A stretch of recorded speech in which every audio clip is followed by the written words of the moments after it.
వేళలో దూతలు వచ్చేనంట, రక్షకుడు పుట్టేనని వార్తను తెలిపేనట. అర్ధరాత్రి వేళలో సందడి, దూతలు వచ్చేనంట సందడి, రక్షకుడు పుట్టేనని సందడి వార్తను తెలిపేనట. చేశారంట సందడే సందడి, చేయబోదాము సందడే సందడి. అందరూ ఆశీర్వాదకరంగా ఉన్నారండి.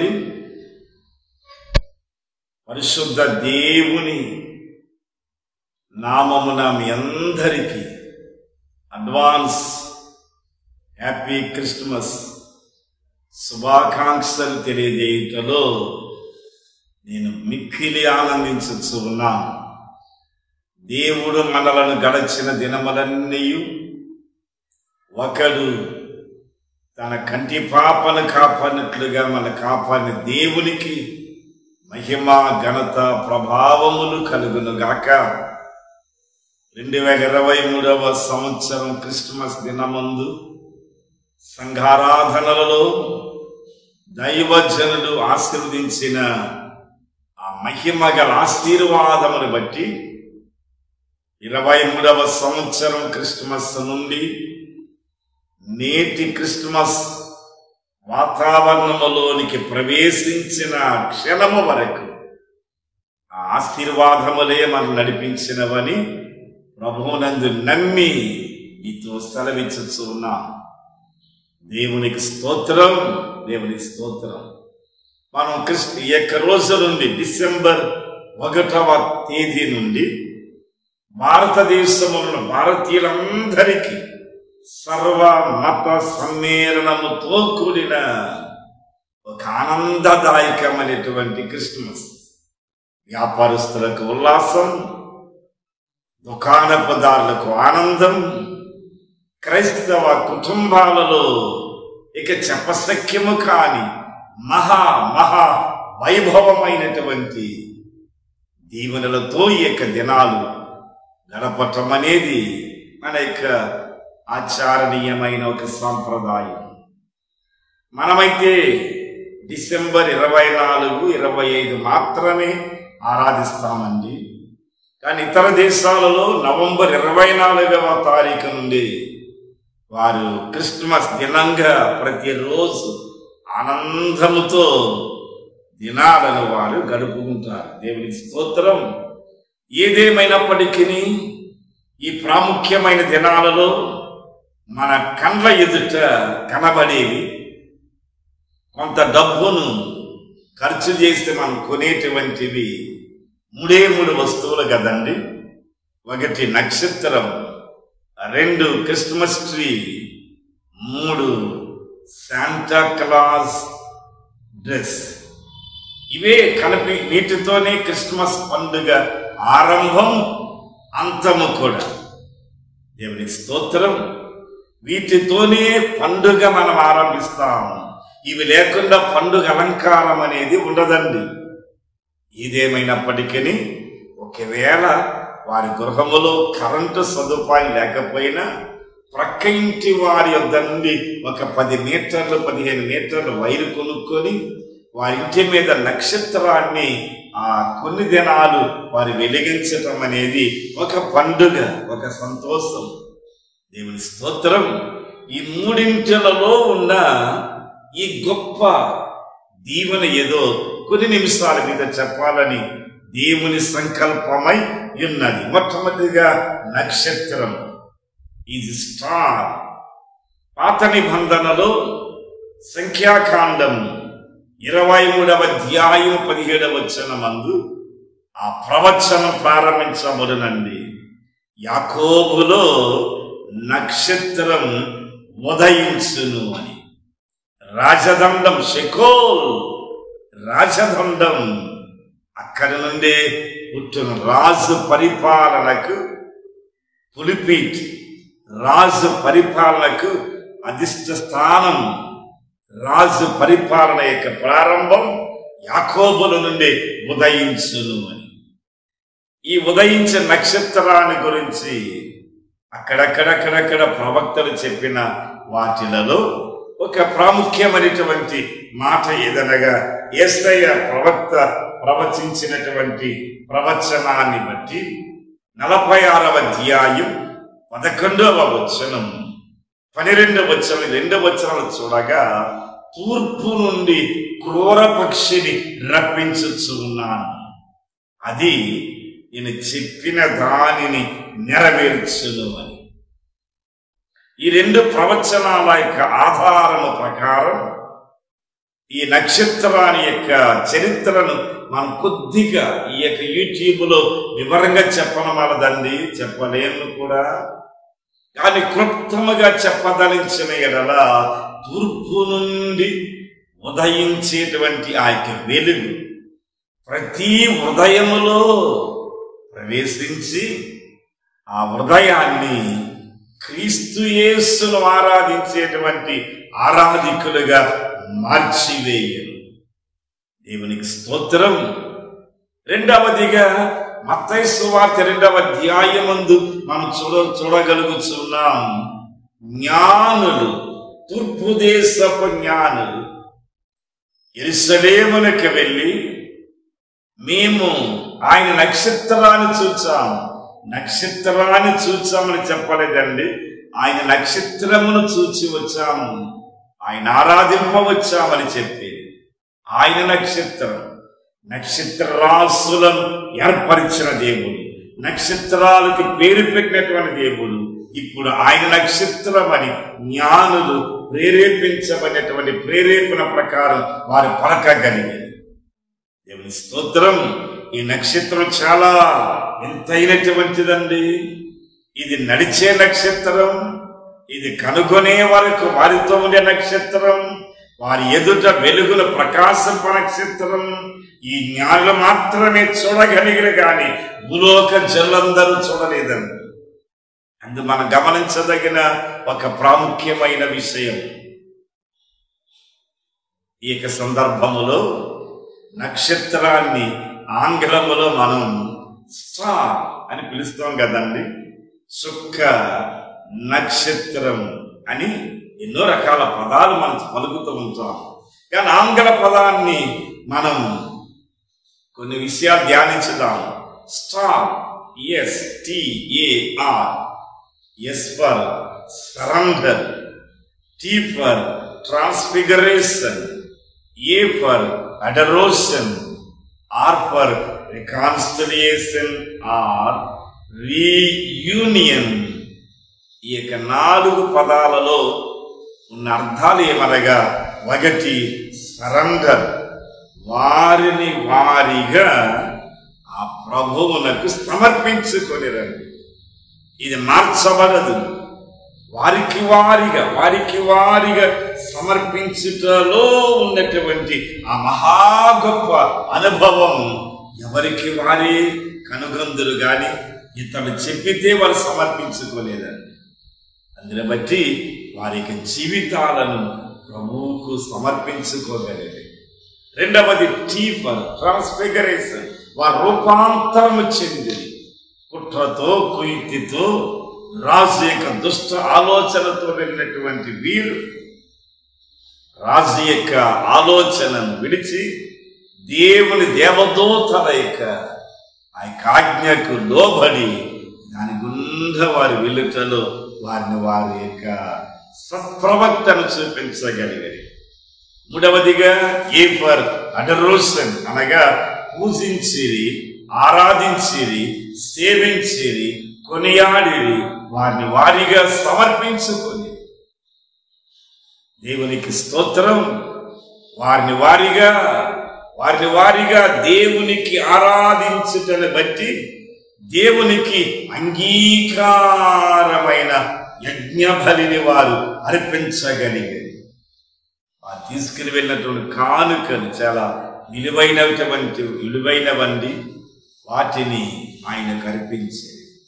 మూడవదిగా రీయూనియన్ లేక రికాన్సిలియేషన్, దేవునితో సమాధానపరచబడి. దేవుని స్తోత్రం. ఈ యొక్క స్టార్లో ఉన్న ఈ మహత్తరమైనటువంటి ఈ వెలుగు మీ గృహాలలో, పరమ తండ్రి ఉదయింపజేసి యూట్యూబ్ ద్వారా మీ కుటుంబాలలో అత్యధికమైన ఆనందాన్ని కలుగచేయునుగాక. రెండవదిగా మనం చూసేటువంటి పరిసర ప్రాంతాలలో ఎక్కడ చూసినా ఇటు తలదిప్పిన మనకు కనబడేటువంటిది క్రిస్మస్ ట్రీ. ఈ ట్రీ వెనుక ఒక ప్రాచీనమైన ఒక మిషనరీ యొక్క సజీవ గాథ ఒకటి ఉన్నదండి. ఈ చెట్టు యొక్క ఆకారం మనకి తెలుసు. ఇది ఆరంభ దినాల్లో ఓక్ ట్రీ అనేవారండి. ఆ ట్రీ మెల్లమెల్లగా హరించకపోగా సిమిలర్ దాని వలె ఉన్న సర్వే చెట్టును వాడటం ఒక సాంప్రదాయం. అది పోయి ఇప్పుడు ఆర్టిఫిషియల్ గా ప్లాస్టిక్ తో తయారు చేయబడింది మనం వాడుతున్నాం. ఆ చెట్టు చివర చూస్తే ఒక కొమ్మ పైకి 2 కొమ్మలు ఇటు అటు ఉండునండి. ఆ దినాలలో ఒక మహా గొప్ప ఆత్మభారము కలిగిన మిషనరీ బోనఫస్ అనబడిన ఒక మిషనరీ జర్మనీ దేశంలో ఉన్న నరబలిని ఆపటానికి వెళ్ళి స్వార్థ చేతపట్టి జర్మనీ దేశానికి వెళ్ళి నరులను బలించుచున్నటువంటి వారి దగ్గర మాట్లాడాడండి. అయ్యా, మా తోటి సహజీవిని ఎందుకు నరికి వేస్తున్నారు? దీనివల్ల కలిగేటువంటి విమోచన ఏమి, దీనివల్ల కలిగే సమాధానం ఏమి, శాంతి ఏమీ లేదే. తోటి మనిషిని నరికి వేయుచున్నామని ఆ బోనఫస్ వారితో ఆ పైన చూడండి కనబడుతున్నటువంటి ఆకారమే కల్వారి శిలువ. దాని మీద ఒక మహా గొప్ప దైవం, దేవతలన్నింటికన్నా మిన్నైనటువంటి వాడు, దేవుళ్ళ కన్నా దేవుడైనటువంటి ఆది సంభూతుడగు దేవుడు మానవాకారం ఎత్తి శరీర రీతిగా మనవలే శరీరాన్ని ధరించి స్వార్థం చేపట్టి మనుష్య జాతిని మార్చేటువంటి వాడు ఆయన చిందిన రక్తం నీకు శాంతి, సమాధానం, నరక భయాన్ని తొలగించి నిత్య జీవాన్ని కలుగచేయును. ఆయనే యేసు యేసు యేసు అని చెప్పగా ఆ దినాలలో ఆ మిషనరీ పలికిన మాటలను పరిశుద్ధాత్మ దేవుడు ఆ అనాగరికులైన మనుషులు నమ్మగలిగినట్లుగా వారి హృదయాలలో ప్రవేశించటం వల్ల అనేకులు నూతన జన్మ ఎత్తిరి. క్రైస్తత్వం ప్రారంభించబడేను, సంఘాలు కట్టబడేను, నరబలి నిలిపివేయబడి అప్పటి నుండి విక్టోరియా మహారాణి కాలములో నుండి ఈ చెట్టునకు ఒక గొప్ప ప్రసిద్ధి. దేశాలలో అది పుట్టటానికి గల మూలమై ఉన్నది. నీవు నేను కూడా అదే చెట్టు పెడుతున్నాం. దానికి అర్థం లేకుండా చెట్టు పెట్టబోకండి. దానికి అర్థం అంటూ ఒకటి, ఏదైనా ఒక రక్షణ కార్యం, ఒక శుభకార్యం, ఒక మారు మనసుతో కూడిన కార్యం, బ్రతుకు మార్చబడే కార్యం అంటూ ఏదైనా ఉంటే ఆ చెట్టుని పెడదాం. మన ప్రభువుకి రూపాంతరపరుచుకుందాం. దేవునికి స్తోత్రం, దేవునికి మహిమ కలుగుగాక. S for surrender, T for transfiguration, రూపాంతరము చెందిది. ఏ ఫర్ అడరోషన్, పూజించేది. ఆర్ ఫర్ రీయూనియన్, దేవునితో సమాధానపడేది. రెండవదిగా క్రిస్మస్ వాతావరణంలో క్రిస్మస్ ట్రీ మన పెట్టటలో దాని అర్థాన్ని గ్రహించుదాం. మూడవదిగా శాంటా క్లాస్. ఇది క్రిస్మస్ భజన రోజున ఆ డ్రెస్ లేకుండా ఎవరు కూడా క్రిస్మస్ భజన పాటలు పాడుకుంటూ రారు కదండి. ఆయన ఆ డ్రెస్ ధరించిన సంఘ విశ్వాసం ఒక పొట్టిగా లావుగా ఉన్న వ్యక్తి ఆ బట్టలు వేసుకుని ఇంట్లోకి వస్తే ఒక ఆనందముతో జస్ట్ ఎ మూమెంట్ ఆ యొక్క ఆనందాన్ని అనుభవిస్తాం. నిరుపేదలైనటువంటి వారిని ఆదరించి బలపరిచి ప్రోత్సహించిన ఒక డచ్ పేరుతో పిలువబడిన నికోలాస్ అనబడినటువంటి ఆ మహా గొప్ప వ్యక్తి ద్వారా ఈ యొక్క డ్రెస్కి ఒక ప్రాముఖ్యత ఏర్పరచబడి ఉన్నదండి.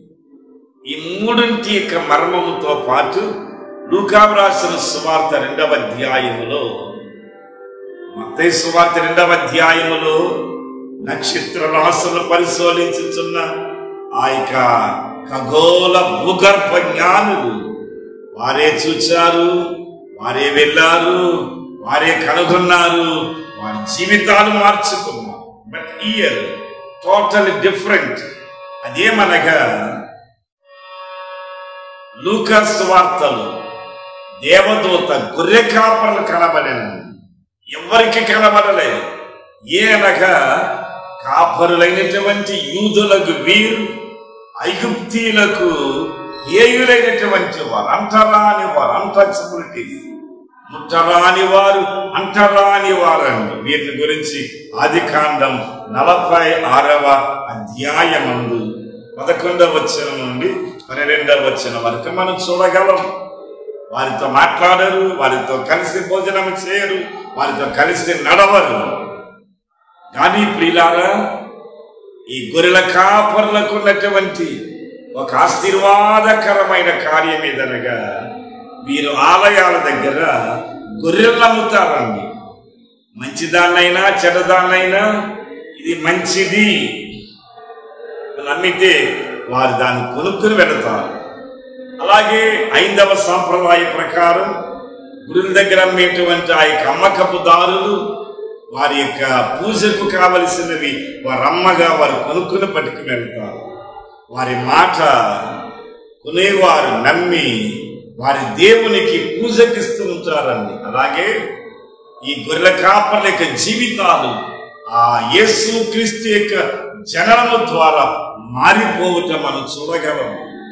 ఎలాగూ అనగా వినండి ప్రియులారా, ఆ గొర్రెల కాపర్లకు దర్శనం ఇవ్వగా వారందరూ ఒకరితో ఒకరు మాట్లాడుకొని దీనిని ప్రభువే మనకు తెలియజేసి ఉన్నాడు అని వారు బయలుదేరి ప్రభువును చూచి కన్న వాటిని విన్న వాటిని వారు చూచిన తర్వాత వారు మన మాట ఎవరు వింటారని వారు ఊరుకోలేదండి. వారు చూచిన వాటిని కన్న వాటిని ప్రజలందరికీ వ్యాపించగా ఆది సంభూతిని యొక్క జననం లోకమంతటా చాటింపబడినది. నేను కూడా ఒకవేళ నేటి దినాలలో దేవుని ఆత్మ తన మాట చెప్పటానికి నిన్ను ప్రేరేపించగా మనం మన యొక్క స్థితిని చూసుకొని నేను చదువులేని దానిని, నా మాటలు ఎవరు వింటారు, నాకు అందం లేదు, సౌందర్యం లేదు, అందమైన బట్టలు లేవనని నీకు నీవుగా వెనకంజి వేస్తున్నావా? లెమ్ము, క్రీస్తు నీ మీద ఉదయించి అనేకులకు సాక్షిగా సువార్త చేసే ఆ దివ్య భాగ్యాన్ని ప్రభు నీకు అనుగ్రహించి ఈ క్రిస్మస్ దినాలలో కొన్ని ఆత్మలను ప్రభు చెంతకు మలుపు త్రిప్పటానికి పరిశుద్ధాత్మ దేవుడు నీకు సహాయము చేయును గాక. ఆమేన్. మీ అందరికీ advance happy Christmas and new year prosperous one and all. God bless you all. పరిశుద్ధుడమైన తండ్రి, ఈ వర్తమానం విన్న నీ యొక్క ప్రియమైన బిడ్డలందరినీ ఉదయ కాలంలో ఒక విశేష రీతిలో మీరు ఆశీర్వదించండి. యేసు నామములో తండ్రి, ఆమేన్.